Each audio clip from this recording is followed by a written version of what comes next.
Maniacs. We are finally at the end of my series of Spider-Man reviews with The Amazing Spider-Man 2. Now this is probably the most recent Spider-Man film, and some people say this is probably one of the worst Spider-Man films. Personally, I actually liked this film when it first came out, but then after subsequent rewatches, I still like the film, but a lot more negatives has become more apparent to me. So here we go. So in this, one of the things I like about this film that I remember in my original review, I said that I like this film just a tad more than the first film, just because it was another origin story. Not going through Peter Parker getting bit and Uncle Ben and all that BS. What I like about this movie is pretty much progresses the story. But the problem with this film is the same problems we had with Spider-Man 3. It was just too many villains, and it was just pretty much the way I feel about this movie is the same way I feel about Spider-Man 3. Is that Sony got their hands on it, and there was too many cooks in the kitchen, and this film eventually became the convoluted mess that it was. But now on top of that was, because this was around the time when the Avengers first came out, it was successful, and everyone wanted to create their own cinematic universe. And Sony, all they have is Spider-Man. So what do? They trying to set up a universe, but with the villains trying to set up the Sinister Six. But more on that later, though. So the film opens up with more on Peter Parker's appearance, which I did like because we get to see where Peter Parker we get to see Peter Parker's parents on the other side and where they went after they dropped Peter Parker off at his aunt and uncle's house.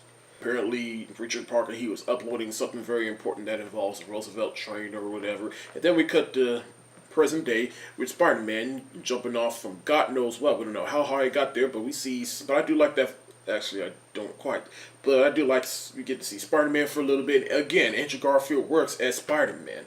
And we get to see him crack jokes or whatever, but then this happens.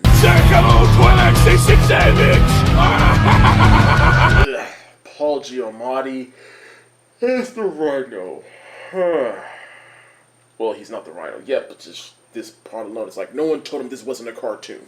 Another thing I do like about this film is that the suit is more better than the one we got in the first Amazing Spider-Man, so I do appreciate that. But the problem with this film is that it's just a little incoherent. There's just too many things going on. Like the one thing in this film, we got this on and off again relationship between Peter Parker and Gwen, because again, Peter Parker / Spider-Man, he promised Gwen Stacy's dad, who died in the first film, that he would stay away from Gwen and keep Gwen out of this, because as long as he's Spider-Man, she will always be in danger. And then Peter Parker, he's hallucinating, he's having PTSD over that promise, and he's starting to see ghost at. Peter Parker's trying to adjust to life after graduating high school, and then his Aunt May, she has to pick up extra shifts at the restaurant, and then she's trying to learn how to become a nurse because she's trying to make ends meet so that she can support Peter through college. Gwen Stacy is about to get a scholarship to Oxford and is leaving New York. Harry Osborn comes back into town after all these years because Norman Osborn, he is dying. I'll get more to them later. But then Peter Parker and Harry Osborn, they get reacquainted. Speaking of the villains, Jamie Foxx as Electro in this movie and his Dr. Edward Nygma impression, and then he eventually becomes Electro. And then of course we also got the Rhino, which right there we have too many villains in this film. You see what I mean? It's just incoherent storylines. There's too many storylines, and you got too many villains. Now at that point, you would just be like, Sony, did you learn nothing from Spider-Man 3? Now back to Jamie Foxx real quick. Again, when he's as Max, he was just giving his best Edward Nygma impression. But then when he actually becomes Electro, I actually like it, and I did actually enjoy it. He becomes Electro. He's all blue, and this pretty much took inspiration from the Amazing Spider-Man Electro. I like the way he talks. He's all like, I am Electro, a world without power, a world without mercy. It's my birthday. It's time for me to light my candles. So again, I actually like Jamie Foxx as Electro, but as Max in the movie, again, he's just giving his best ever Nygma impression. And can we just talk about how it becomes Electro? It's just weird how he's just getting shocked by all these ills and all these electrical stuff, and then apparently he gets shocked enough that it fixes the gap in his tooth. Like, what the hell is that all about? And another thing about Max is he tends to talk to himself because he's so lonely, and he's on his birthday, he's talking to himself, Spider-Man! And I'm like, how long are we going to keep doing this trope? Because it seems like every villain in a Spider-Man movie talks to himself. Like, think about it. Green Goblin in the original Spider-Man movie talked to himself. Dr. Octopus, the arms talked to him in his head. The Lizard, he talked to voices in his head. And now Jamie Foxx's Max Electro, he talks to himself. But another thing I do like about Max is, is in the beginning of the movie, and Max he's about to get run over by a truck in the street, and then Spider-Man saves the day. He's like, "You're my eyes and ears in the street, man." He fixes up his hair and everything, and like he lifts his Max up, and I feel like that is Spider-Man right there. And another scene in the movie where I'm like, yeah, that is Spider-Man. Is where this little kid he gets beaten up by bullies, and then Spider-Man he steers him away, and then he fixes his windmill, and he pretty much saves a little boy, and he walks him home like. Well, you see that, like, that's Spider-Man. I mentioned the on and off again relationship between Peter and Gwen, right? Well, yeah, so it's just on and off again, and it just gets really annoying because Peter Parker, he's conflicted, like, do it or not do it. I do like the world building they do in the film. Like, we get introduced to characters that could have been in other films, but it's totally Easter eggs. Like, we see BJ Novak as Mr. Smythe, him, and then we get Felicity Jones as Felicia Hardy, who eventually becomes a Black Cat, but that didn't come to fruition, but we'll see. The music in this film, it's a little conflicting, because, because it's mainly just all for Electro, and it's just whatever dubstep Hans Zimmer was trying to do with Pharrell Williams and Junkie XL and whoever, the sadistic, whatever they're called.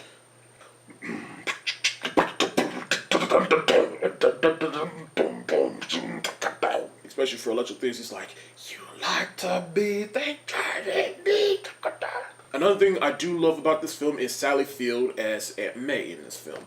Because there's this really emotional scene between her and Peter, and Peter's trying to find out more about his parents from that briefcase. Aunt May finds out, and she just feels some type of way because she feels like, she sacrificed everything for you and took care of you, and then you trying to go around worried about your perfect parents, and then she just really gets emotional. I'm like, yes, I feel she really owned that scene right there, and she really committed. I really like that scene right there. But again, to go back to Peter's parents real quick, so Peter Parker, he eventually does find out everything about his parents. And that his parents was working for Oscorp, and he was helping Norman Osborn trying to fight that disease. But then he tried to use spider venom, and the spider venom didn't work for Osborn, but it worked for Peter Parker for some reason. But eventually, it's a little messy, so that was the main problem. Now to finally go back to the Osborn, so yeah, we get introduced to Dane DeHaan as Harry Osborn in this film, which generally I do like Dane DeHaan in most things, but in this film, I actually did like him as Harry Osborn, but the Green Goblin. Again, more into him later, but yeah. So Harry Osborn, he's trying to fight this disease that apparently is turning him into the Green Goblin for some odd reason. I don't know how that even works, but it killed his father, and he needs the blood of Spider-Man, but Spider-Man doesn't give it to him. But then Harry, he does find out, and with the help of Electro, he finds the spider venom. He goes in him, and he turns into the Green Goblin. Now, let's talk about the action real quick. Now, the scene in Times Square, I do like that scene, actually, Electro, he's just shocking everything, and then Spider-Man, one of his web shooters, gets out, and so he has to rely on this one and trying to stop people from not touching any type of metal because that could shock them and kill them. I do like that scene. That is a great scene right there.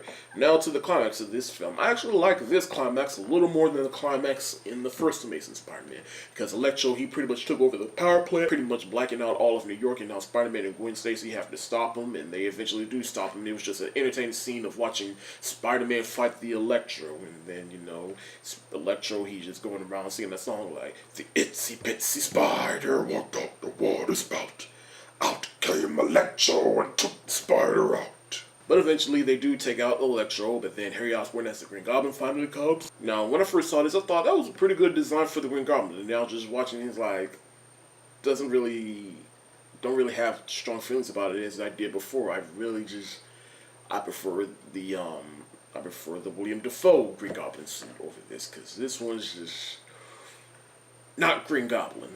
But we get that infamous storyline that we've gotten out of the classic Spider-Man comic books and what they've been alluding to all movie, especially if you're going to have Gwen Stacy in the film, and that is the death of Gwen Stacy, and by the hands of Green Goblin, she does fall to her death, and Spider-Man tries to save her. He catches her with the web, but he snaps her neck and smashes her head on the pavement, and Gwen Stacy is now dead.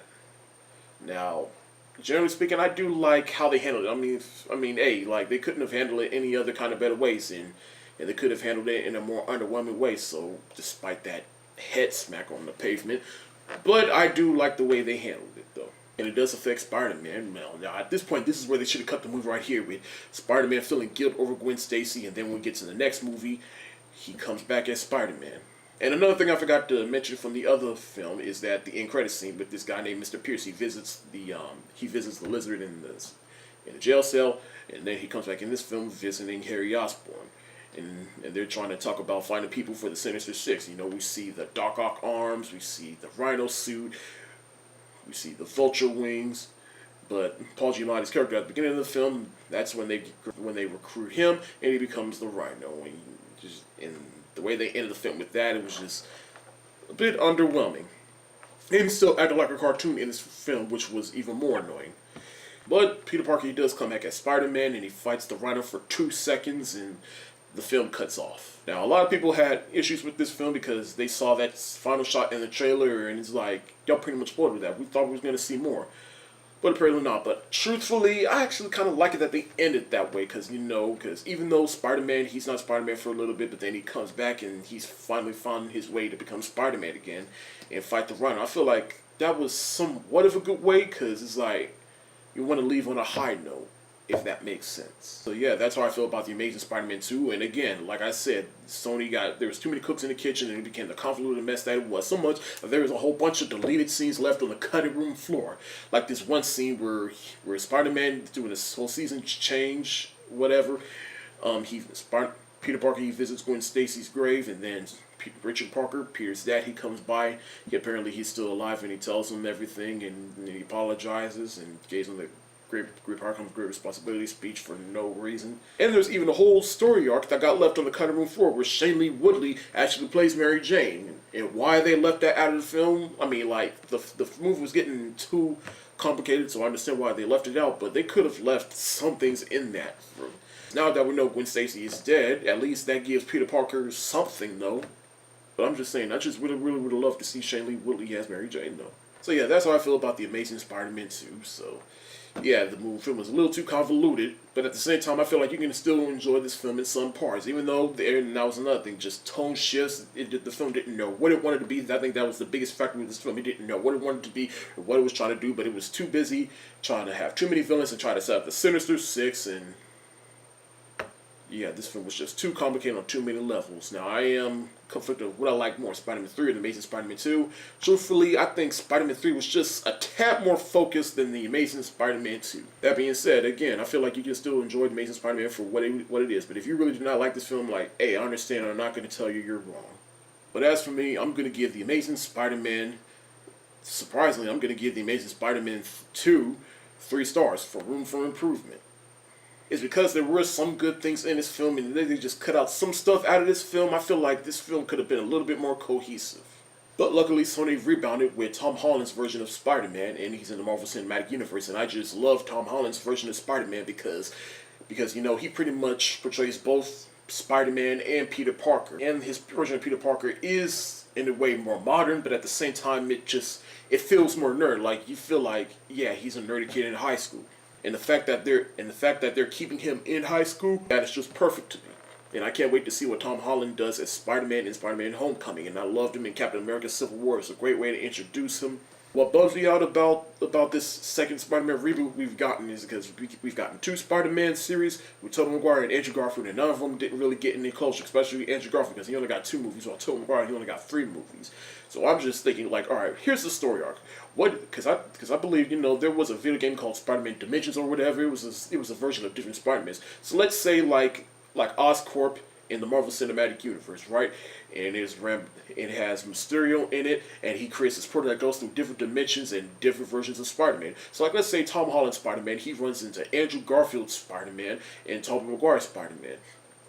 And eventually the 3 of them, they come together and they work together, and we get to see Tobey Maguire, what he's done as Spider-Man, you know? Like let's say Tobey Maguire, he married Mary Jane, but then he's not Spider-Man anymore. And Andrew Garfield, he's still trying to cope with the loss of Gwen Stacy and trying to find his way.